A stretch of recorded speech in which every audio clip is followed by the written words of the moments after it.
ሰላም ውድ አድማጮቻችን የ17ኛ ሳምንት የእንግሊዝ ፕሪሚየር ሊግ ሲመለስ በኤቨርተን የሚደረገው ቅዳሜ ምሽት 5 ሰዓት የሚደረገው ኤቨርተን ከአርሰናል ተጠባቂ ጨዋታ ነው። ወደ አድማጮቻችን ማይክል አርቴታ በአርሰናል ቤት ሙሉ 6ኛ ዓመቱን የሚይዝ ይሆናል በዚህ ጨዋታን ተከትሎ። ይህ ማለት እንግዲህ ማይክል አርቴታ ዘንድሮ በ6ኛ ዓመቱ በአርሰናል ቤት ዋንጫን ያመጣል ወይ? ትልቁ ግፊት በአርሰናል ቤት ያ ነው ማለት የሚቻል ነው። ማይክል አርቴታ ቤን ዋይት በጉዳት እንደማይኖር፣ ሃቨርትዝ በቅርቡ እንደሚመለስ፣ ጋቢ አስቶን ቪላው ጨዋታ ለመድረስ ጥረቶችን እያደረገ እንዳለና ዙቢሜንዲ በእረፍት ምክንያት ነው ባለፈው በስልጠናዎች ወቅት ያልታየው የሚል አስተያየቱን ሰጥቷል። ኤቨርተን ከአርሰናል ተጠባቂ ጨዋታ ነው። መድፈኞቹ ይህንን ጨዋታ የማሸነፍ እድላቸው እንደ ኦፕታ ሱፐር ኮምፒውተር ግምት 60% ነው። በኤቨርተን ደግሞ ይህንን ጨዋታ የማሸነፍ እድላቸው 19% ነው። ባለፉት 5 ጨዋታዎች ኤቨርተን አርሰናልን ማሸነፍ አልቻለም። 2 ጊዜ አቻ ሲወጣ 3 ጊዜ ሽንፈትን አስተናግዷል። አርሰናል ይህንን ጨዋታ አሸንፎ በተለይ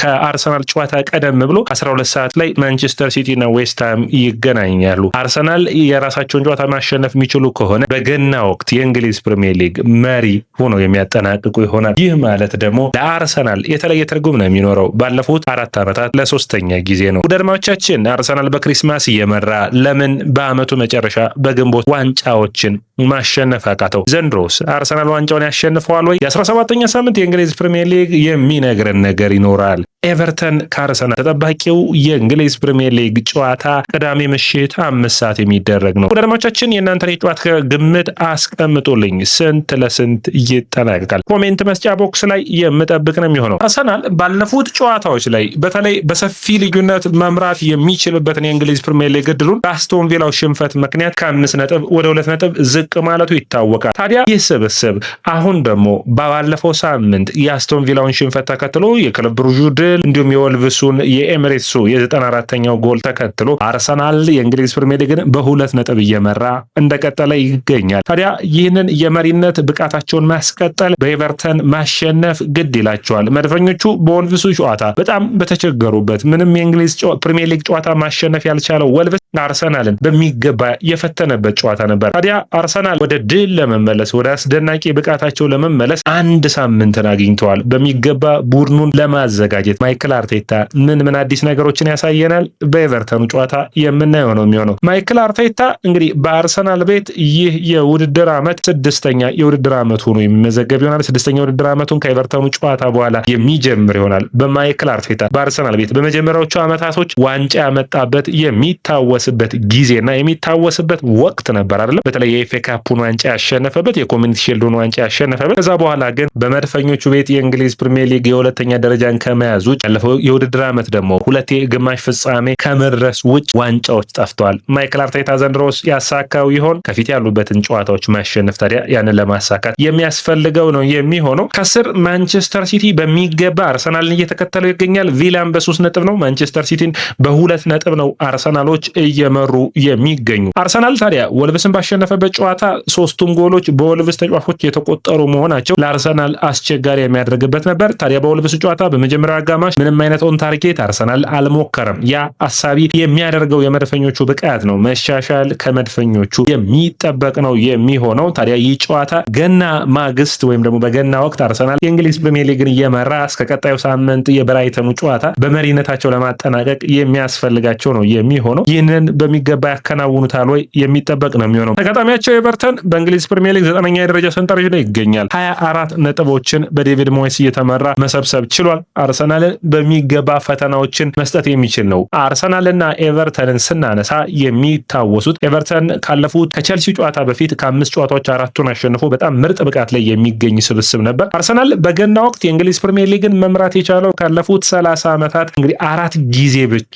ነው። ካለፉት 4 ተከታታይ ዓመታት ደግሞ 3 ጊዜ ብቻ ነበር። ባለፉት አጠቃላይ ደግሞ እንደ 5 ጊዜ ነበር መምራት የቻለው። አርሰናል ታዲያ ያለፉትን ተከታታይ ዓመታት ማለት ነው ይህንን የውድድር ዓመት ደግሞ በተለይ መሪው ነው የሚያጠናቅቅ ከሆነ አርሰናል የመጀመሪያው ለዋንጫ ተፎካካሪ የሆነበት ዓመት 2022-23 ላይ በገና ወቅት የእንግሊዝ ፕሪሚየር ሊግ መሪ ነበር። ከዛ በሚቀጥለው ዓመት ማንቸስተር ሲቲ ሁለቱን የተቀማባቸው ዓመት ላይ 23-24 ማለት ነው አርሰናል የውድድር ዓመቱ በገና ወር መርቶ በመጨረሻ ውድድር ዓመቱ ግን ዋንጫዎቹን የተቀማበት ነበር። አምና እንኳን በገና ወቅት ሊቨርፑል ነበር መሪ የነበረው። ከዚህ ውጭ አርሰናል በ2002-2003 በገና ወቅት መሪ ነበር። በ2007-2008 የሚያሳዝነው የአርሰን ዌንገሩ ስብስብ ታዳጊው የአርሰናሉ ስብስብ በማንቸስተር ዩናይትድ እና እንዲሁም በቼልሲ ተቀድመው ሶስተኛ የውድድር ዓመቱን የጨረሱበት ነበር። 2002-2003ም ሁለተኛው ነው ያጠናቀቁበት ነበር። ታዲያ አርሰናል እንግዲህ ይህ የውድድር ዓመት በገና ወቅት ብቻ ሳይሆን በግንቦት ወቅትም የእንግሊዝ ፕሪሚየር ሊግን ለማሸነፍ የሚያደርጉት ፉክክር ላይ ይህ የውድድር ዓመት ዋንጫን የሚያሸንፉበት ይሆናል ወይ የሚጠበቅ ነው የሚሆነው። ታዲያ ማይክል አርቴታን የቀድሞ ክለቡ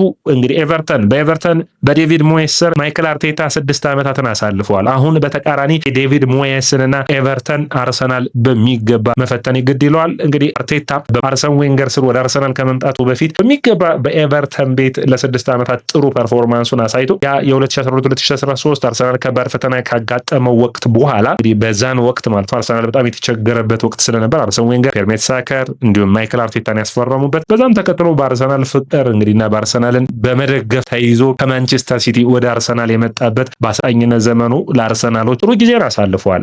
አሁን የቀረው በጥሩ ብቃታቸው በመድፈኞቹ ስር ዋንጫዋ ብቻ ናት። ያንን ዋንጫ ዘንድሮስ ይጠበቃል። ሌላኛው እንግዲህ መነሳት የሚጠበቅበት አርሰናል ባለፈው ውድድር ዓመት ሁለቱም ጨዋታዎች በአቻ ውጤት የተጠናቀቁት 3 ጊዜ አቻ የሚወጡ ከሆነ ከህዳር 2012 እስከ ታህሳስ 2013 3 በተከታታይ የውድድር ዓመታት አቻ ያወጡበት ነበር። እንግዲህ ዴቪድ ሞየስ ከአርቴታ ጋር የሚያደርጉትን ጨዋታ በሚገባ መፈተን የሚችሉ ናቸው። በተለይ የማይረሳው በዌስትሃም አሰልጣኝነታቸው አርሰናል ላይ በማይክል አርቴታ ስብስብ ላይ ከፍተኛ የሆነ ብልጫን የወሰዱባቸው ጨዋታዎች የሚታወሱ ናቸው። በተለይ 22-23-24 የውድድር ዓመት ላይ 2-0 ያሸንፈው የውድድር ዓመቱ መጨረሻ ላይ በዌስትሃም በፉልሃም እና በቪላ የጣለው ነጥብ ነው አርሰናል ዋንጫውን ያስነጠቃቸው። ታዲያ ጥንቃቄን መውሰድ ከማይክል አርቴታ የሚጠበቅ ነው የሚሆነው። የዴቪድ ሞየስ ቡድን በጣም በጥሩ ፐርፎርማንስ ላይ ይገኝ ነበር።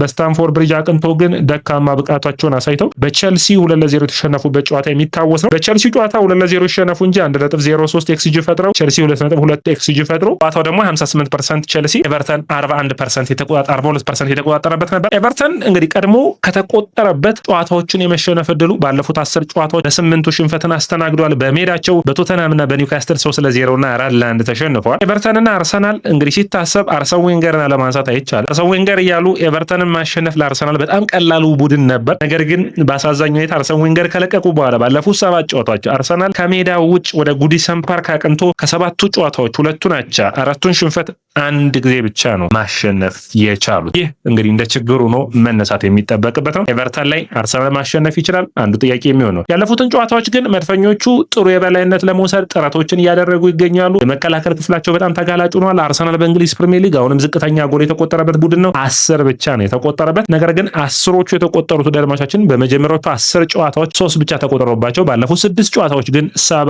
ተቆጥሮባቸዋል። ያ ብቻ አይደለም። አርሰናል በጨዋታዎቹ መጠናቀቂያዎች 10 ደቂቃዎች ላይ ነው 40%ዎቹ ወይም 4 ጎሎች የተቆጠሩበት።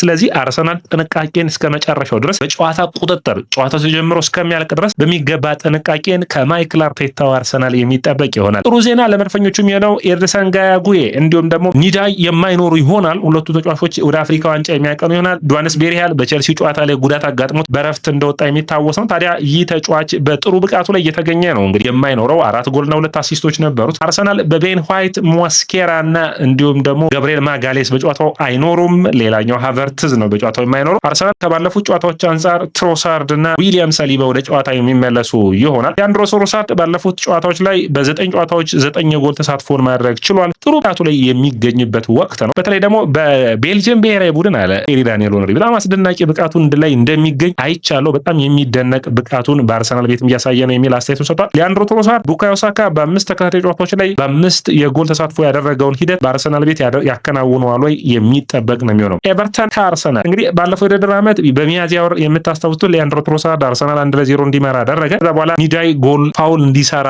ሊዩስ ስካሊን ካደረገው በኋላ በፔናልቲ ነበራቸው የሆኑት። አርሰናል በዚህ ጨዋታ ላይ ጥንቃቄን መውሰድ እንዲሁም ደግሞ ጨዋታውን ለማሸነፍ መጣር ይጠበቅባቸዋል። ይህንን ጨዋታ አርሰናል የማሸነፍ እድሉ 60% ነው። 21% አቻ ነው። 19% ደግሞ ለኤቨርተን የሚሰጥ ነው። ግምት ያሰላለፉ ምን ይመስላል ብለን በምናይበት ጊዜ ፒክፎርድ ግብ ጠባቂ ሆኖ የሚጀምር ይሆናል። ኦብሪያን ታርኮውስኪ ኪን እና ሚኪሌንኮ የተከላካይ መስመሩን፣ ኤርጎባ እንዲሁም ጋርነር እና አልካሬዝ የአማካይ መስመሩን፣ ማክኔል ባሪ እና ግሪሊሽ የአጥቂ መስመሩን ይመራሉ።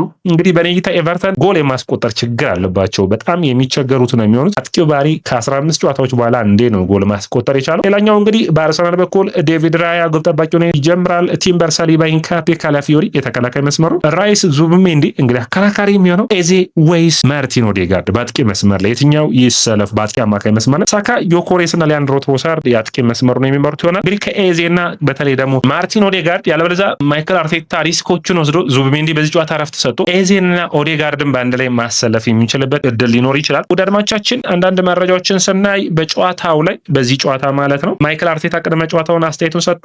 ቤን ዋይት እንደማይኖር ለቀጣይ ጨዋታዎች ግን ዝግጁ እንደሚሆን፣ ጋብሪኤል ማጋሌስ ማለት ነው በቀጣይ ጨዋታዎች ለመዘጋጀት ጥረቶችን እያደረገ ነው። ለአስቶን ቪላ ጨዋታ የመመለስ እድል ሊኖረው ይችላል። ዙብሜንዲ በጨዋታዎች ውስጥ የማይኖር ይሆናል። አርሰናል አስቸጋሪ ወቅት ላይ የሚገባ ይሆናል። ወደ አድማቻችን 7 ጨዋታዎችን በ22 ቀናት የሚያደርግ ይሆናል። አስቸጋሪ ሳምንት ከፊት አለ። ይህንን ምን አይነት ውሳኔ ያደርጋሉ? ምንስ ያደርጋሉ? የሚጠበቅ ነው የሚሆነው። ወደ አድማቻችን ይህ ያያ ስፖርት ነው። ያያ ስፖርትን ላይክ፣ ሼር፣ ኮሜንት፣ ሰብስክራይብ ማድረጋችሁን አትርሱ።